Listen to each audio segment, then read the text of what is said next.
بسم الله الرحمن الرحيم. أعوذ بالله من الشيطان الرجيم. بسم الله الرحمن الرحيم وبه نستعين. السلام علیکم ایھا الطلاب الکرام. آج کے سبق میں واجب کی اقسام کے بارے میں گفتگو ہے.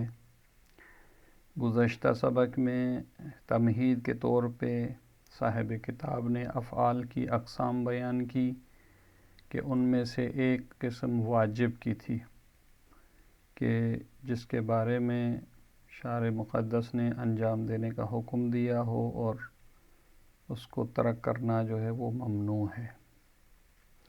تو اسی کے اقسام کے بارے میں فرماتے ہیں وَأَمَّا أَقْسَامُ الْوَاجِبِ فَهِيَ الْعَيْنِيُّ وَالْكِفَائِيُّ. واجبات کی اقسام میں سے ایک واجب عینی ہے اور ایک واجب کفائی. واجب عینی کسے کہتے ہیں؟ فالعینی ما یکلف به اعیان المکلفین ولا یسقط بفعل بعضهم له عن الباقین. واجب عینی اس واجب کو کہا جاتا ہے جو سب مکلفین پر اس کی تکلیف دی گئی ہے، سب کو بجا لانا ہے، اور اگر بعض اس کو بجا لاتے ہیں تو بعض کے بجا لانے سے دوسروں سے اس کا وجوب ساقط نہیں ہوتا. مثلا نماز جو ہے وہ سب نے مکلفین نے پڑھنی ہے، اگر بعض پڑھتے ہیں تو بعض جو دوسرے نہیں پڑھتے ان سے وجوب ساقط نہیں ہوتا. اس کے مقابلے میں واجب کفائی ہے. والکفائی ما یسقط بفعل البعض له عن الباقین. اگر کچھ مکلفین انجام دیتے ہیں تو دوسروں سے وجوب ساقط ہو جاتا ہے. یعنی ابتدا میں تو سب پر جو ہے وہ وجوب ہے، لیکن بعض جب انجام دیتے ہیں تو دوسروں سے ساقط ہو جاتا ہے. تغسیل المیت، میت کو غسل دینا یہ سب پر واجب ہے، لیکن اگر چند افراد آ کر غسل دے دیتے ہیں تو اب دوسروں سے تکلیف جو ہے وہ ساقط ہو جاتی ہے. ایک جہت سے واجب جو ہوتا ہے وہ التعینی و تخییری، تعینی اور تخییری. واجب تعینی کیا ہے؟ فالتعینی ما یتعین الواجب بعینہ علی المکلف اکثر الواجبات. کہتے واجب تعینی اس کو کہا جاتا ہے کہ وہ خود واجب مکلف پر معین جو ہوتا ہے، یعنی ایک چیز معین ہے جو مکلف پر واجب ہے، جس طرح اکثر واجبات یہی ہیں. مثلا نماز معیناً جو ہے وہ واجب ہے، اب نماز کی جگہ آپ دوسری کوئی چیز انجام نہیں دے سکتے. روزہ جو ہے وہ معیناً واجب ہے، اس کی جگہ دوسری چیز آپ انجام نہیں دے سکتے. لیکن تخییری میں یہ ہوتا ہے وَالتَّخْيِيرُ مَا يَتَخَيَّرُ الْمُكَلَّفُ فِي إِتْيَانِ أَحَدِ أَمْرَيْنِ أَوْ أَكْثَرَ عَلَى الْبَدَلِيَّةِ. واجب تخییری اس واجب کو کہا جاتا ہے جس میں مکلف کو اختیار ہوتا ہے کہ ان دو میں سے ایک کو انجام دے یا تین میں سے ایک کو انجام دے. علی البدلیت ہوتا ہے، یعنی ہر تینوں چیزوں میں صلاحیت ہے کہ آپ ان میں سے ہر ایک کو انجام دیں گے، ایک کو بجا لانا ہے تو کافی ہے. کہ خصال کفارۃ الافطار العمدی. مثلا کوئی شخص جو ہے وہ ماہ مبارک میں روزہ توڑ دیتا ہے جان بوجھ کر، تو اس کے کفارہ جو ہے وہ مثلا 60 مسکینوں کو کھانا کھلانا ہے، یا غلام آزاد کرنا ہے، یا مثلا 60 روزے رکھنا ہے. تو اب تینوں میں سے کوئی ایک چیز انجام دینی ہے، علی البدلیت ہیں یہ. تو لہٰذا آپ مکلف کو اختیار ہے 60 روزے رکھے تو دوسری ضروری نہیں ہے، یا اسی طریقے سے ان میں سے کوئی ایک انجام دینی ہے.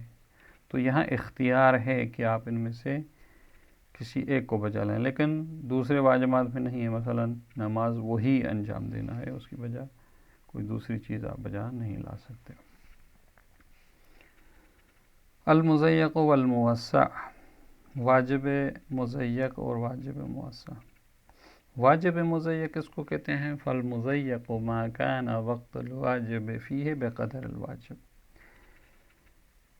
واجب مضیق میں یہ ہوتا ہے کہ اس واجب کو انجام دینے کا وقت جو ہوتا ہے وہ اتنا ہی ہوتا ہے جتنا اس فعل کو انجام دینے میں صرف ہو. کصوم شہر رمضان.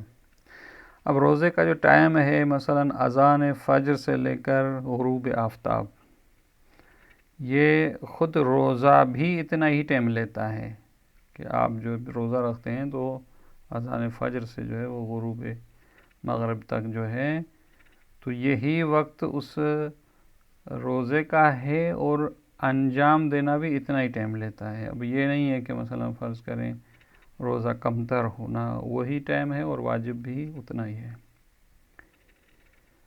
والموسع ما كان الوقت فيه اوسع منه. لیکن واجب موسع اس واجب کو کہتے ہیں کہ جس کا ٹائم اتنا زیادہ ہو لیکن اس کو بجا لانا جو ہے وہ کم وقت لو. یعنی موسع اس واجب کو کہتے ہیں کہ جس میں وقت جو ہوتا ہے خود اس فعل سے زیادہ ہوتا ہے. مثلا نماز، اب فرض کریں نماز کا ٹائم جو ہے وہ فرض کریں نماز صبح آپ کو 1 گھنٹہ یا اس سے کم و بیشتر، لیکن پڑھنے میں کتنے منٹ لگتے ہیں؟ 5 منٹ لگتے ہیں فرض کریں. ہاکذا دوسری جو ہے وہ واجبات موسع. تو لہذا واجب موسع میں خود فعل کو انجام دینے سے ٹائم زیادہ ہوتا ہے، لیکن واجب مضیق میں جو ہے وہ جتنا ٹائم واجب کا ہوتا ہے اتنا ہی ٹائم اس کو بجا لانے میں لگتا ہو. اس کے بعد واجب نفسی اور غیری ہے.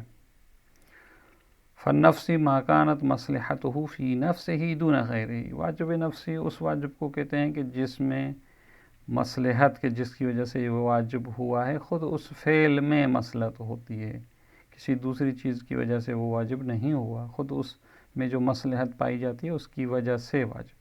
مثلا زکوٰۃ ہے کہ اکثر الواجبات، نماز ہے یا حج ہے، جتنے بھی یہ اکثر واجبات ہیں خود ان میں جو مصلحت ہے اس مصالحے کی بنیاد پر جو ہے وہ یہ واجب ہوا ہے. لیکن واجب غیری میں جو ہے والغیری ما کانت مصلحتہ فی غیرہ من الواجبات. واجب غیری اس واجب کو کہتے ہیں کہ جس میں خود میں مصلحت نہیں ہوتی بلکہ کسی دوسرے واجب میں مصلحت کی بنیاد پر یہ واجب ہوتا ہے. کا وضوء الصلاۃ. اب مثلا جیسے ہی نماز کا ٹائم ہوتا ہے تو وضو بھی واجب ہو جاتا ہے.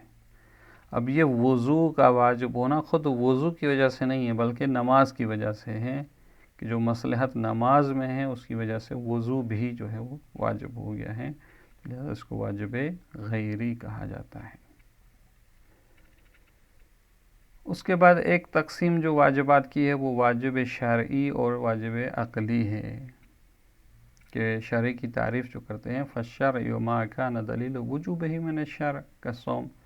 واجب شرعی اس واجب کو کہا جاتا ہے کہ جس کا واجب ہونا شریعت سے ہو، اس کی دلیل جو ہے وہ شریعت نے، کالصوم مثلا اب روزہ جو ہے یا نماز جو ہے یہ واجب شرعی ہے. والعقلی ما کان دلیل وجوبہ من العقل. واجب عقلی اس کو کہتے ہیں کہ جس کے وجوب کی دلیل جو ہے وہ عقل سے ہے، یعنی عقل اس بات کی تقاضا کرتا ہے کہ یہ چیز ضروری ہے اور مطلوب ہے. کا وجوب النظر فی دعوی الانبیاء ومعاجزہم. اب انبیاء جو دعوت لے کر آئے یا جو انہوں نے معجزے دکھائے تو ان میں تأمل کرنا، تفکر کرنا، یہ جو ہے وہ عقل کہتا ہے کہ واجب ہے آپ ان میں تأمل کریں اور ان کی جو دعوت ہے اس میں بھی ہاکذا. وَكَوُجُوبِ الْمَعْرِفَةِ بِاللَّهِ. اللہ کی معرفت حاصل کرنا عقلاً جو ہے وہ واجب ہے. اب کہتے ہیں اس کو عقلی کیوں کہتے ہیں؟ کہتے ہیں لأن مثل هذا الأمور لا تثبت إلا بالشرع لأن الشرع إنما يثبت بها فإذا ثبتت هي بالشرع لزم الدور المحال. کہتے ہیں دیکھیں کہ یہ جو امور ہے مثلا انبیاء کے جو دعوت ہے یا جو ان کے معجزے ہیں ان میں تأمل کرنا یا تفکر کرنا، تو کہتے ہیں کہ خود شریعت جو ہے دعوت انبیاء سے ثابت ہے، خود شریعت معجزوں سے ثابت ہے، یا خود معرفت اللہ سے جو ہے وہ ہمیں شریعت ملتی ہے. تو لہٰذا اگر ہم یہ کہیں کہ یہ خود شریعت سے ثابت ہوتے ہیں تو کہتے ہیں یہاں تو دور لازم آئے گا. وہ اس طرح کہ ہم یہ کہیں کہ بھئی انبیاء کی جو دعوت ہے اس سے شریعت ثابت ہوتی ہے، اور اگر ہم یہ کہیں کہ یہ دعوت انبیاء شریعت سے ثابت ہوتا ہے ان کا وجوب، تو اس کا مطلب یہ ہے کہ پہلے شریعت ہو پھر ہم اس کے لیے یہ ثابت کریں۔ تو توقف الشیء علی نفسہ ہی، یعنی ایک چیز ہم ہے اور ہم نہیں ہے، یہ جو ہے وہ محال لازم ہوتا ہے۔ کہتے ہیں اس لیے کہ یہ امور، یہ واجب عقلی جو ہے وہ شریعت سے ثابت نہیں ہے، اس لیے کہ خود شریعت ان کے ذریعے ثابت ہوتی ہے، یعنی اس کا مطلب یہ ہے کہ یہ پہلے ہیں پھر ان سے شریعت ثابت ہوتی ہے۔ مثلا دعوت انبیاء جو معجزے ہیں وہ پہلے ہیں اور ان سے سب شریعت ثابت ہوتی ہے۔ فَإِذَا ثَبَتَتْ هِيَ بِالشَّرْعِ، اگر ہم یہ کہیں کہ یہ مثلا دعوی انبیاء شریعت سے ثابت ہوتی ہے، تو اس کا مطلب یہ ہے کہ یہ شریعت کے بعد ہوں، تو یہ تو کہتے ہیں لازم دور المحال، یہاں تو دور آ جائے گا۔ شریعت کو ہم انبیاء کے معجزے سے ثابت کریں، پھر انبیاء کے معجزوں کو دوبارہ شریعت سے ثابت کریں، تو یہ توقف الشیء علی نفسہ ہی ہو جائے گا، جو کہ عقلاً محال ہے۔ اس کے بعد ایک تقسیم جو ہے وہ واجبات کی واجب مطلق اور مشروط ہے۔ واجب مطلق کس کو کہا جاتا ہے؟ فالمطلق ما كان وجوبه مطلقا غیر متوقف على وجود مقدماته بل يجب تحصیلها كالصلاة۔ واجب مطلق اس واجب کو کہا جاتا ہے جس کا وجوب جو ہوتا ہے وہ مطلق ہوتا ہے، یعنی مشروط نہیں ہوتا اس کے مقدمات پر۔ مثلا نماز جو ہے وہ واجب ہو جاتی ہے، اب وضو جو ہے اس پر متوقف تو نہیں ہے، اب وضو کریں یا نہ کریں وہ نماز تو واجب ہو جاتی ہے، بل یجب و تحصیل ہوا، اور اس کے مقدمات کی تحصیل جو ہے وہ واجب ہے۔ کالصلاۃ، مثلا نماز جو ہے، اب نماز واجب ہو جاتی ہے جیسے ہی وقت داخل ہو گیا، اب اس کے جو مقدمات ہیں مثلا جس طرح وضو ہے اس پر وہ موقوف نہیں ہے اس کا وجوب۔ لیکن مشروط جو ہے والمشروط المسمى بالمقید، واجب مشروط کے جس کو واجب مقید بھی کہا جاتا ہے، وہ کیا ہے؟ هو ما يتوقف وجوبه على وجود مقدماته، کہ اس کا وجوب جو ہے وہ مقدمات پر موقوف ہے، کہ اگر وہ مقدمات حاصل ہوں گے تو واجب ہوگا۔ مثلا کالحج بنسبت الی الاستطاعہ، حج جو ہے وہ مستطیع پر واجب ہے، استطاعت جو ہے وہ شرط ہے، کہ جب تک کوئی شخص مستطیع نہیں ہوگا اس پر اصلاً حج ہی واجب ہی نہیں ہے۔ فمتى ما حصلت، جب یہ استطاعت حاصل ہوگی، یجب الحج، پھر یہ حج جو ہے وہ واجب ہو جائے گا۔ ولا یجب تحصیلها، اب جو واجب مشروط یا وہ جو واجب مقید ہے ان کے مقدمات کی تحصیل واجب نہیں ہے، یعنی جیسے آپ فرض کریں مستطیع نہیں ہوئے تو اس استطاعت سے پہلے جو ہے مقدمات کی تحصیل اور ان کو انجام دینا واجب نہیں ہے۔ مثلا ابھی کوئی شخص مستطیع نہیں ہے تو وہ تو نہیں جائے گا کہ مثلا پاسپورٹ بنوائے اور وہ ٹکٹیں لے اور جو مقدمات ہے جانے کے، وہ مستطیع ہونے کے بعد جو ہے وہ واجب ہو جائیں گے اس کے لیے۔ اب فرماتے ہیں کہ یہ واجب مطلق اور واجب مشروط امور نسبیہ میں سے ہیں، کچھ واجب کچھ چیزوں کی بنسبت مطلق ہیں، کچھ واجب کچھ چیزوں کی بنسبت مشروط ہیں۔